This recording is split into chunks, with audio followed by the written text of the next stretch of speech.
ওং নমো ভগবতে বাসুদেবায়। চৈত্রে চাতকটাকে পিউ পিউ স্বরে, কৃষ্ণহারা চিত্ত তার চিন্তা বিশেষরে। আজকের বিষয়টি গুরুত্বপূর্ণ হতে চলেছে মেষ রাশি বা মেষ লগ্নের জাতক জাতিকাদের ক্ষেত্রে। বাংলার চৈত্র মাস অর্থাৎ 16ই মার্চ 2026 থেকে 14ই এপ্রিল 2026 রবি প্রত্যেক মাসে এক একটি রাশিতে অবস্থান করে। তাই এই চৈত্র মাসে রবি মীন রাশিতে অবস্থান করবে। মেষ রাশি বা মেষ লগ্নের জাতক জাতিকারা আপনারা কেমন ফল পেতে চলেছেন তা আমি আচার্য কমল শাস্ত্রী আপনাদের কাছে এই ভিডিওতে বিস্তারিতভাবে আলোচনা করব। ধৈর্য সহকারে আপনারা ভিডিওটি দেখবেন। আমার প্রিয় দর্শক বন্ধুকে আমার আন্তরিক অভিনন্দন, শুভেচ্ছা ও ভালোবাসা জানাই। আমি আশা করি অনাদির আদি গোবিন্দের অশেষ করুণায় আপনারা সকলেই কুশলে আছেন। আমি কারো ব্যক্তিগত জন্মছক বা ন্যাটাল চার্ট নিয়ে বিচার বিশ্লেষণ করছি না। ঠিক চৈত্র মাসের গ্রহ সন্নিবেশের মাধ্যমে একটি ছক প্রস্তুত করে তারপর বিচার এবং ফলাদেশ করব। সেটি হবে আপনাদের চৈত্র মাসের গাইডলাইন। এরপরে চলে আসছি, দেখুন মেষ রাশিটি রাশিচক্রের প্রথমতম রাশি। এই রাশির অধিপতি গ্রহ মঙ্গল এবং এই রাশির ক্ষেত্রে চন্দ্র, রবি এবং বৃহস্পতি শুভকারক গ্রহ এবং এই রাশির ক্ষেত্রে শনি, বুধ, শুক্র অশুভকারক গ্রহ। ঠিক আপনাদের রাশিতেই রবি তুঙ্গস্থ হয় এবং শনিদেব আপনাদের রাশিতেই নিচস্থ হয়। আমি আচার্য কমল শাস্ত্রী প্রত্যেক বুধবার এবং শুক্রবার সন্ধ্যে 8:30 এই ইউটিউব চ্যানেলে লাইভ অনুষ্ঠান নিয়ে উপস্থিত হই। ঠিক ওই সময় আমাকে ফোন করলে আপনারা নিজেদের ভাগ্য বিষয়ে জানতে পারবেন। তাছাড়া বিভিন্ন ধরনের ভিডিও আপলোড করে থাকি, সেগুলি পাওয়ার জন্য আমার চ্যানেলকে সাবস্ক্রাইব করে বেল আইকনে ক্লিক করে রাখুন। যখন আমি লাইভ অনুষ্ঠান বা যে কোনো ভিডিও আপলোড করলে আপনাদের নোটিফিকেশন পৌঁছে যাবে। দেখুন, যেহেতু চৈত্র মাসে রবি মীন রাশিতে অবস্থান করবে, যেটি আপনাদের ক্ষেত্রে দ্বাদশভাবে অবস্থান করলেও এবং মীন রাশিটি হচ্ছে দাত্তক রাশি এবং জলরাশি এবং রবি এমনিতেই অগ্নিকারক গ্রহ এবং রাশিচক্রের পঞ্চম ভাবের অধিপতি গ্রহ দ্বাদশভাবে এই মাস জুড়ে অবস্থান করবে। 3টি নক্ষত্রের মাধ্যমে এই মীন রাশিটি অতিক্রান্ত করবে রবি। এবং রবি প্রথমে কিন্তু পূর্ব ভাদ্রপদ, যেটি বৃহস্পতির নক্ষত্রে প্রবেশ করবে, 16ই মার্চ থেকে 18ই মার্চ পর্যন্ত অবস্থান করবে, যেটি বিশেষ করে জাগতিক সংসারে ক্রিয়াকলাপগুলির ফল দিতে অনেকটাই এখানে দুর্বল। কারণ হচ্ছে দ্বাদশ ভাব হচ্ছে এমনিতেই ব্যয়ভাব এবং মুখ্য ভাব বলে থাকি, বিদেশ ভাব বলে থাকি এবং এখানে বিশেষ করে মানসিক অবসাদ। এই যে পঞ্চম ভাবের অধিপতি গ্রহ দ্বাদশভাবে থাকার জন্য মানসিক চাপ বা একটা বড় পরিবর্তন এইগুলো কিন্তু এই মাসের ক্ষেত্রে দেখা দেওয়ার সম্ভাবনা কিন্তু থাকছেই। এবং মানসিকতা সৎ কিন্তু হবে, জ্ঞানের দ্বারা অপরকে আপনি প্রভাবিত করতে পারবেন এই বৃহস্পতির নক্ষত্রে। শত্রুরা আপনার বশীভূত হবে এবং যে কোনো কাজে জনপ্রিয়তা অর্জন করতে ও নেতৃত্ব গ্রহণ করতে আপনি কিন্তু ইচ্ছুক। এবং বিশেষ করে যারা যন্ত্রশিল্পে বা গবেষণামূলক কাজকর্মে বা পড়াশোনার মধ্যে রয়েছেন তাদের ক্ষেত্রে প্রতিষ্ঠা পাওয়ার সম্ভাবনা কিন্তু এনে দিতে পারে। ঠিক এরপরেই কিন্তু উত্তর ভাদ্রপদ নক্ষত্রে প্রবেশ করবে, যেটি শনি নক্ষত্র এবং 19শে মার্চ থেকে 31শে মার্চ পর্যন্ত জাতক দেখবেন চাকরি সূত্রে অবসরকালীন যে অর্থ পেতে আপনাকে কিন্তু দেরি বা বিলম্ব করাবেই। যত অর্থ পাওয়ার দরকার ততটা অর্থ আপনি কিন্তু পাবেন না, তার জন্য আপনার একটা আক্ষেপ থাকবে। জাতক পুত্রের কাছে বশ্যতা স্বীকার করবে এবং আপনার ব্যয় বেশি কিন্তু এই উত্তর ভাদ্রপদ নক্ষত্রে ঘটাবে এবং পদতলে ব্যথা হবে, চোখের সমস্যাও দেখা দিতে পারে এবং যে সমস্ত কাজে অল্প পরিশ্রমে বেশি উপার্জন হয় সেই সমস্ত কাজে জাতকের কিন্তু প্রিয় হয়ে উঠবেন। তবে কাজকর্মে বাধা বিঘ্ন অনেক সময় উপস্থিত কিন্তু আপনার হবেই। যখনই রেবতী নক্ষত্রে প্রবেশ করবে, যেটি বুধের নক্ষত্র, রবির সঙ্গে বুধের সম্পর্ক ভালো, কিন্তু যেহেতু পঞ্চম ভাবের অধিপতি মানে রাশিপতি গ্রহ তৃতীয় এবং ষষ্ঠ ভাবের অধিপতি গ্রহের নক্ষত্রে দ্বাদশভাবে যে অবস্থান, যেটি 1 এপ্রিল থেকে 14ই এপ্রিল পর্যন্ত রেবতী নক্ষত্রে দেখবেন অজীর্ণ রোগে আপনাকে ভোগাতে পারে। এখানে চোখের সমস্যা, নার্ভের সমস্যা, ভুলে যাওয়ার প্রবণতা এই রেবতী নক্ষত্রে কিন্তু উঠে আসতে পারে। জাতক যাতে বহুজনের উপকারে আসে অথবা বহুজনকে আনন্দ দেয়া যায় সেই সব কাজ তিনি ভালোবাসবেন। তবে কর্মের ব্যাপারে জাতক সব সময় সজাগ ও সতর্ক কিন্তু থাকেন। এবং এই যে রবি আপনাদের দ্বাদশভাবে অবস্থান করলো রাশিচক্রের, যার মেষ রাশির জাতক জাতিকারা যারা বিশেষ করে আষাঢ় মাসে, শ্রাবণ মাসে এবং অগ্রহায়ণ মাসে জন্মগ্রহণ করেছেন, তাদের ক্ষেত্রে জন্মকালে রবি যদি শুভ বলবান থাকলে শুভ ফল অতি অবশ্যই এই মাসে চৈত্র মাসে উঠে আসবে। বিশেষ করে দেখবেন যারা আষাঢ় মাসে জন্মগ্রহণ করেছেন তাদের রবি মিথুন রাশিতে অবস্থান করছে, শ্রাবণ মাসে যারা জন্মগ্রহণ করেছেন তাদের রবি অবস্থান করছে কর্কট রাশিতে, এবং অগ্রহায়ণ মাসে যে সকল জাতক জাতিকারা জন্মগ্রহণ করেছেন তাদের রবি অবস্থান করছে বৃশ্চিক রাশিতে। কারণ কি, এই দেখুন যারা আষাঢ় মাসে জন্মগ্রহণ করেছেন তাদের মিথুন রাশি সাপেক্ষে এখন গোচরের রবি দশমভাবে গেছে, শ্রাবণ মাসে যারা জন্মগ্রহণ করছেন তাদের জন্মকালের রবি থেকে এখন নবমভাবে গেছে, এবং আশ্বিন মাসে এই অগ্রহায়ণ মাসে যারা জন্মগ্রহণ করেছেন জন্মকালের বৃশ্চিক রাশি থেকে এখন রবি পঞ্চমভাবে গেছে। এদের ক্ষেত্রে পিতার সাহায্যে আপনার ভাগ্য উন্নতি ঘটতে পারে এবং কর্মলাভের যোগ কিন্তু নিয়ে আসতে পারে, এবং আর্থিক উন্নতি, পিতার কর্মে আপনি যুক্ত হতে পারেন বা পৈতৃক ব্যবসায় আপনি যুক্ত হতে পারেন, সন্তানের কারণে আপনি গর্ব অনুভব করতে পারেন, বা ব্যবসা বাণিজ্যের সফলতা, বিদ্যাক্ষেত্রে সফলতা যারা বিদ্যা ক্ষেত্রে রয়েছেন, এবং সকলের সঙ্গে একটা সুসম্পর্ক নির্দেশ করে কর্মের উন্নতি, উদ্যম লাভ তাদেরই মাত্র ঘটবে যাদের জন্মকালীন রবি শুভ বলবান থাকলে। বর্তমানে দেখুন মেষ রাশি বা মেষ লগ্নের জাতক জাতিকাদের ঠিক দ্বাদশভাবে রবির অবস্থান, যা আপনাদের ক্ষেত্রে এই চৈত্র মাসে মিশ্র প্রভাব কিন্তু নিয়ে আসবে। কারণ দ্বাদশ ভাব কি, আমরা যেটাকে মোক্ষ ভাব বলে থাকি, যেটা আমরা বিদেশ ভাব বলে থাকি, যেটা আমরা ব্যয় ভাব বলে থাকি, এবং মানসিক অবসাদ এবং ঋণ মুক্তি এবং শয্যা সুখ ইত্যাদি, শ্মশান, আদালত, যেটা কারাবাস ইত্যাদি ইত্যাদি দ্বাদশ ভাব থেকে বিচার্য।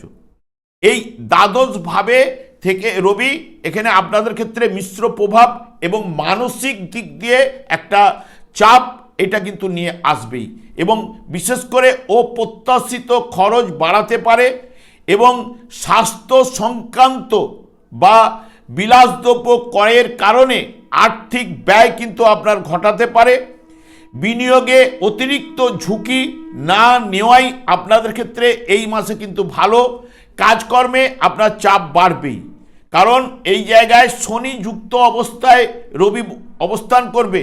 এই যে শনি হচ্ছে কি আপনাদের ক্ষেত্রে কর্মপতি এবং লাভপতি গ্রহ, সে দ্বাদশভাবে রবি যুক্ত, এবং এখানে রবির কাছাকাছি যখনই আসবে শনিদেব দগ্ধ হবে। তাই শনিদেবের যে বাহ্যিক শক্তি কিছুটা হ্রাস ঘটবে, হ্রাস ঘটলেও বিশেষ করে আপনাদের শনির সাড়ে প্রভাব কিছুটা হ্রাস ঘটলেও এখানে বিশেষ করে কাজকর্মের চাপ আপনাকে বাড়াবেই, এবং যাদের ব্যবসা বাণিজ্য বিদেশের সঙ্গে যুক্ত বা আমদানি রপ্তানি ব্যবসা যারা বিদেশের সঙ্গে করেন তাদের ক্ষেত্রে শুভ প্রভাব কিন্তু উঠে আসবে। স্বাস্থ্য বিষয়ে আপনাকে অনিদ্রা, চোখের পায়ের ব্যথায় ভোগাতে পারে, মানসিক অস্থিরতা অতি অবশ্যই বাড়বে। তবে আধ্যাত্মিক, যেহেতু দ্বাদশ ভাব হচ্ছে আধ্যাত্মিকতা, এমনিতে মীন রাশি সেটাও কিন্তু বৃহস্পতির ঘর, যেটি আধ্যাত্মিক ভাব বলা হয়ে থাকে, তার আধ্যাত্মিক কাজকর্মে দেখবেন যারা যুক্ত রয়েছেন তারা কিন্তু শান্তি লাভ তাদের ঘটবেই।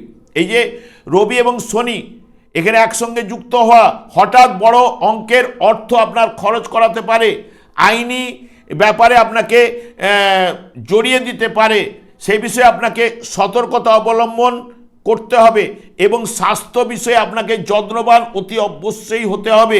কারণ এখানে আপনাদের রবি শুক্র শনি এখানে একসঙ্গে অবস্থান করবে, পরে আবার বুধও কিন্তু প্রবেশ করবে ঠিক 11ই এপ্রিল, এবং তার আগেই প্রবেশ করে যাবে মঙ্গল 3 এপ্রিল। সেই কারণে এখানে যে দ্বাদশভাবে একাধিক গ্রহের সংযোগ, আপনাদের রাশিপতি মঙ্গলও যুক্ত হবে, সেই কারণে এখানে মানসিক অস্থিরতা এবং এই যে হঠাৎ বড় অঙ্কের অর্থ খরচ করানো, আইনি ব্যাপারে জড়িয়ে যাওয়া, আধ্যাত্মিক চেতনার উন্নতি অতি অবশ্যই, যেহেতু দ্বাদশ ভাব আধ্যাত্মিকতার ভাব, আধ্যাত্মিক দিক দিয়ে আপনাকে শান্তি নিয়ে আসতে পারে এবং আত্মবিশ্বাসের অভাব ঘটাতে পারে। এবং শনি এখানে দগ্ধ হবে, বাহ্যিক শক্তি অতি অবশ্যই হ্রাস ঘটবে, কিছুটা হলেও সাড়ে সাতির প্রভাব কিন্তু কমলেও, তবে জন্মকালীন যার রবি যদি দুর্বল পীড়িত থাকলে তার ক্ষেত্রে অশুভ প্রভাবটা একটু বেশি বেড়ে যাওয়ার সম্ভাবনা কিন্তু থাকছেই, এটা মাথায় রাখবেন। এবং বুধও আপনাদের লাভভাবে অবস্থান করছে, যেটি এবং 11 এপ্রিল প্রবেশ করবে দ্বাদশভাবে, এবং এই যে লাভভাবে সব গ্রহই শুভ ফল কিন্তু নিয়ে আসে। এবং এখানে প্রত্যাশিত সৌভাগ্য, পারিবারিক জীবনে সুখ শান্তি এগুলো কিন্তু প্রদান করবে বুধ। তবে বুধ এখানে রাহু এবং মঙ্গল যুক্ত, কারণ বুধ বালক সুলভ গ্রহ, তো যে গ্রহের সঙ্গে অনেক সময় বসে থাকলে সেই গ্রহের ফলগুলো কিন্তু প্রদান করে থাকে। এবং এখানে মঙ্গল রাশিপতি মঙ্গল, রাহু, এরা একাদশভাবে শুভ ফল নিয়ে আসে উপচয় স্থানে। পদোন্নতি বা উন্নতি কাজের জায়গাটাকে সুযোগ আপনাদের কিন্তু নিয়ে আসতে পারে এই বুধ। হঠাৎ কোনো প্রাপ্তিও ঘটাতে পারে, যেহেতু তৃতীয় এবং ষষ্ঠ ভাবের অধিপতিগণ রাশিচক্রের বা আপনাদের ক্ষেত্রেও, সেই কারণে ব্যবসা বাণিজ্যে সফলতা নিয়ে আসতে পারে এবং অকস্মাৎ লাভও ঘটাতে পারে। তবে 11 এপ্রিলের পর থেকে যেহেতু দ্বাদশভাবে যখনই যাবে কিছু না কিছু বাধা বিঘ্ন এগুলো কিন্তু নিয়ে আসতে পারে এবং স্বাস্থ্য বিষয়ে কিছু না কিছু সমস্যা প্রদান করতে পারে। এবং মঙ্গল আপনাদের ঠিক রাশিপতি গ্রহ, সেও কিন্তু লাভভাবে প্রায় 2 এপ্রিল পর্যন্ত অবস্থান করবে এবং মঙ্গল রাহুযুক্ত অবস্থায় অঙ্গারক যোগ সৃষ্টি হলেও, যেহেতু এই জায়গায় আপনাদের ক্ষেত্রে কিছু না কিছু শুভ প্রভাব নেবে। আপনি বুদ্ধিমত্তাকে কাজে লাগিয়ে অর্থ উপার্জনের যোগ কিন্তু আপনার এই জায়গাটা কিন্তু তৈরি করবে, আপনার বুদ্ধিমত্তার জায়গাটাকে বাড়ানোর জন্য। এবং অর্থ ভালো আসতে পারে, সব কাজের দায়িত্ব নিয়ে কাজ করতে আপনি ভালোবাসবেন এবং অকস্মাৎ লাভ ঘটাতে পারে। তবে যে কোনো বিষয়ে হঠকারী সিদ্ধান্ত এবং বিনিয়োগের ক্ষেত্রে ঝুঁকি না নেওয়াই কিন্তু ভালো, এটা কিন্তু মাথায় রাখবেন। এবং বিশেষ করে 3 এপ্রিলের পরে যখন দ্বাদশভাবে প্রবেশ করবে রাশিপতি, কিছুটা হলেও আপনাদের বাধা বিঘ্ন কিন্তু নিয়ে আসবেই। এবং বিশেষ করে শুক্র দ্বাদশভাবে তুঙ্গস্থ অবস্থায় অবস্থান করবে, যেটি 26শে ফেব্রুয়ারি পর্যন্ত, এবং 27শে ফেব্রুয়ারি আপনাদের রাশিতে প্রবেশ করবে। সবথেকে বিশেষ করে শুক্র এই জায়গায় কর্মক্ষেত্রে বড় পরিবর্তন বা বিদেশে কাজে যারা যুক্ত তাদের ক্ষেত্রে সাফল্যের যোগ বা বিদেশ যাবার যোগ বা কর্মের উন্নতি এইগুলো কিন্তু নিয়ে আসতে পারে। আধ্যাত্মিক পথে আপনাকে উৎসাহ বাড়িয়ে তুলবে, আপনার বিলাসিতাকে বাড়াবে এবং পুরাতন কোনো সমস্যা জটিলতার সৃষ্টিও কিন্তু করতে পারে। কারণ এখানে শুক্রও কিন্তু রবিযুক্ত হবে। রবির তেজে এখানে যতই তুঙ্গস্থ থাক না কেন, আনন্দের জায়গায় থাক না কেন, শনির সঙ্গে যে যুক্ত কম্বিনেশনের 3টি গ্রহের সংযোগ ঘটবে, অনেকের ক্ষেত্রে জটিলতা সৃষ্টি করতে পারে ও প্রত্যাশিতভাবে খরচ বাড়াতে পারে। স্বাস্থ্য বিষয়ে চোখের সমস্যার সতর্কতা অবলম্বন করতে হবে, কারণ রবি এবং শুক্র দুজনেই কিন্তু চোখ নির্দেশ করে, একজন ডান চোখ নির্দেশ করে, একজন বাঁ চোখ নির্দেশ করে, তাই চোখের সমস্যা বাড়বেই, এইটুকু যোদ্ধা। এবং শনিযুক্ত, তো এখানে সেই কারণে রাহু আপনাদের একাদশভাবে অবস্থান করছে, যেটি বিশেষ করে হঠাৎ অর্থপ্রাপ্তি বা আয়ের নতুন উৎস আপনাকে নিয়ে আসতে পারে এই রাহু। এবং দীর্ঘদিনের অমীমাংসিত ইচ্ছা বা কাজগুলি আপনার কাজগুলি সমাপ্ত ঘটতে পারে, বা ইচ্ছাগুলি বা স্বপ্ন পূরণের জায়গাটা এই রাহু কিন্তু প্রদান করতে পারে যখন রাশিপতিকে নিয়ে বসে থাকার কারণে। তবে হাতের কাজে দক্ষতা, যারা প্রযুক্তিবিদ্যার সঙ্গে যুক্ত বা প্রযুক্তি কাজকর্মের সঙ্গে যুক্ত রয়েছেন, বা যারা মিডিয়া লাইনে রয়েছেন বা ইলেকট্রনিক্স জাতীয় যারা কাজকর্মের সঙ্গে যুক্ত রয়েছেন, তাদের ক্ষেত্রে কিছু না কিছু শুভ প্রভাব কিন্তু এখানে বিস্তার ঘটাবে। শনিও আপনাদের দ্বাদশভাবে অবস্থান করলেও দ্বাদশভাবে শনিদেব সেই মতো শুভ ফল প্রদান করতে পারে না। জাতকের উন্নতির পথে বাধা বিঘ্ন প্রদান করবেই এবং মানসিক চাপ ক্লান্তি দুশ্চিন্তা বাড়াবেই এবং কর্মক্ষেত্রে বাধার সম্মুখীন আপনি কিন্তু হতে পারেন এবং অপ্রয়োজনীয় ব্যয়ও কিন্তু আপনার বাড়তে পারে। তবে সতর্কভাবে এই চৈত্র মাসটি আপনাকে অতিক্রান্ত করতেই হবে। বৃহস্পতি বক্রতার মাধ্যমে এতদিন ছিল, বক্রতা ত্যাগ করেছে, আপনাদের ক্ষেত্রে শুভকারক গ্রহ। যে বৃহস্পতি তৃতীয়ভাবে অবস্থান করলেও সেই মতো যে একদম শুভ ফল নিয়ে আসতে পারে তা কিন্তু নয়।